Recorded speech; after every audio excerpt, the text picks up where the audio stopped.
Thank you, Mr. President. I must begin by addressing a matter of grave concern.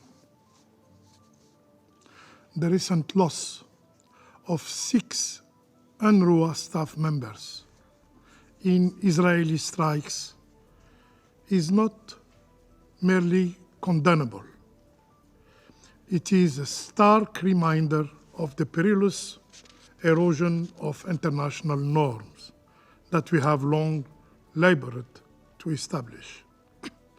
Such incident, along with attacks on other humanitarian personnel, including the WFP convoy strike at the very heart of the principles enshrined in the international humanitarian law.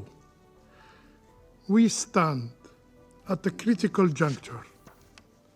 As Mr. Lazzarini, General Commissioner of UNRWA, wisely observed, the longer impunity prevails, the more international humanitarian law and the Geneva Conventions will become irrelevant.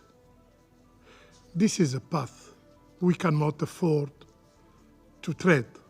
Mr. President, I thank Mrs. Sigrid Kaag and USG Moreira da Silva for their briefings. I commend Mrs. Sigrid Kaag for her effort in implementing Resolution 2720.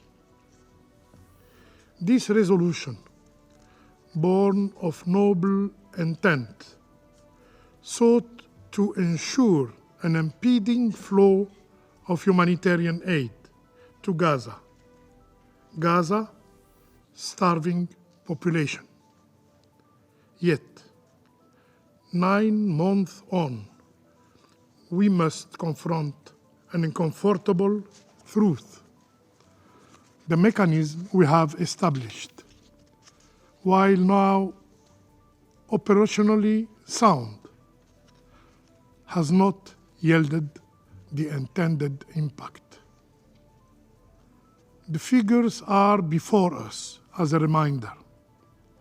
The stark reality is that daily aid deliveries have decreased significantly since the Resolution 2720 adoption last December. According to UN data, only 62 trucks entered Gaza daily during the first 10 days of this month, compared to 97 trucks in December 2023. Before the resolution was adopted, there were more than 500 trucks last year. This is not a logistical shortcoming. It is a manifestation of a deeper, more intractable political impasse deliberately caused by the Israeli authorities. And we must recognize that our well-intentioned effort to address a political crisis through purely logistical or humanitarian means have proven insufficient. In this context, I must emphasize again and again that a ceasefire in Gaza is not merely desirable, it is imperative, without condition. Mr. President, even in these dark times, there are glimmers of hope.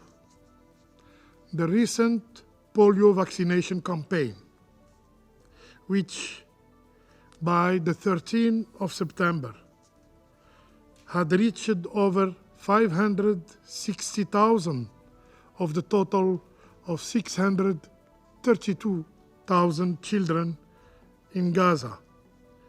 It is a testament of what can be achieved if there is a political will. We commend the work of WHO, UNICEF, and especially UNRWA. For this achievement,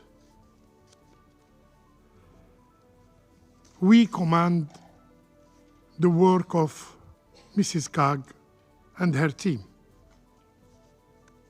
This achievement demonstrates what is possible when there is a political will, when there is effective coordination between the UN agencies and the international donors. It underscores several critical points. First, while law and order have deteriorated in Gaza, it cannot justify the low level of humanitarian aid access. I repeat, the current situation is the result of the occupying power policy. Its cooperation is pivotal in facilitating humanitarian effort, not opposing by administrative means. An example, why these 11 staff members of UNOPS were not able to reach Gaza for months now. Second, interagency coordination is essential for effective action in Gaza. Third, UNRWA role is indispensable, with its staff at the forefront of crucial initiative. It has been again highlighted during the polio vaccination campaign. Fourth,